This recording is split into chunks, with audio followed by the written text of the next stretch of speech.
اور اب آپ کو بتائیں کہ کراچی کی آبادی کو ایک سوچی سمجھی سازش کے تحت کم گنا گیا۔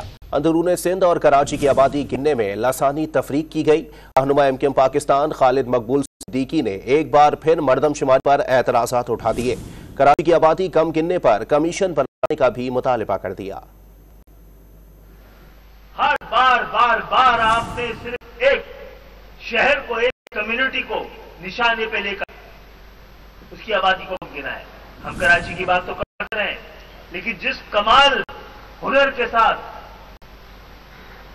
اندرون سندھ کے اندر لسانی تقسیم کو سامنے رکھ کر آبادی کو بڑھانے اور کم کرنے کی جو پورا ایک ڈیمانسٹریشن ہوئی ہے، جو کیا گیا ہے،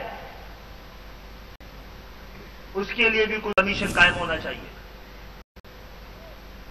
اور نئے سرے سے یہ طریقہ جس کے ذریعے مردم شماری ہو رہی ہے، جس پہ کہ کسی کو اعتبار نہیں ہے،